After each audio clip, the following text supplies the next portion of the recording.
Perkenalkan, nama saya Lena Natalia, Prodi Kewirausahaan. Di sini saya akan membahas tentang pengantar bisnis. Sistem pengendalian produk. Yang pertama, pengendalian proses produksi.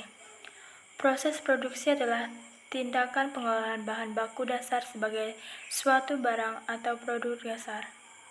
Pengendalian produksi ini menyangkut masalah tentang perencanaan dan pengawasan dari produksi dalam suatu perusahaan. Yang kedua, pengendalian bahan baku. Perusahaan harus melihat bahan baku produk yang mereka kerjakan atau mereka produksi supaya produk yang mereka produksi bisa tersebar secara luas di negara-negara lain karena produksi suatu hal yang mutlak diperlukan setiap perusahaan. Bahan baku ini kita lihat mau bahan instan atau mau bahan yang kita buat sendiri.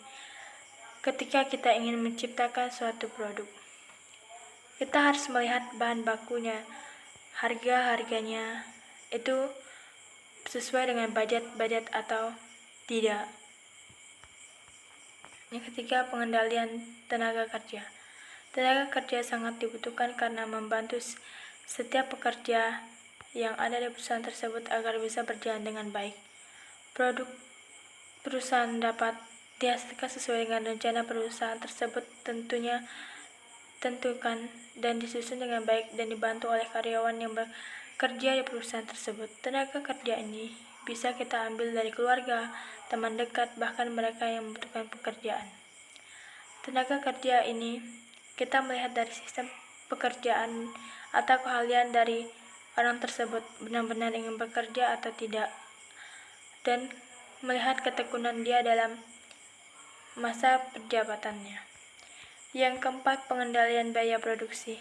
Biaya produksi ini juga perlu dilihat untuk laporan keuangan yang ada di perusahaan tersebut, agar bisa melihat pemasukan dan pengeluaran yang diperlukan di perusahaan tersebut.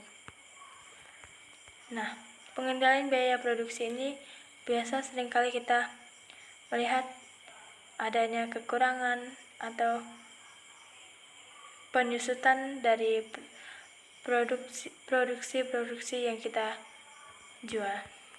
5. Kualitas. Perusahaan harus menjaga nama baik kualitas perusahaan tersebut agar produk yang diproduksi mempunyai peranan yang cukup besar sehingga daya saing dengan perusahaan lain bisa teratasi dan mempertahankan kelangsungan hidup perusahaan. Kualitas juga perlu kita jaga karena semakin kualitasnya bagus, semakin konsumen tetap setia dalam produk kita. Keenam, pemeliharaan. Pemeliharaan ini seperti pemeliharaan peralatan yang ada di perusahaan kita dan merupakan bagian yang tak terpisahkan dalam pelaksanaan operasi produksi tersebut. Sekian dari presentasi saya ucapkan terima kasih.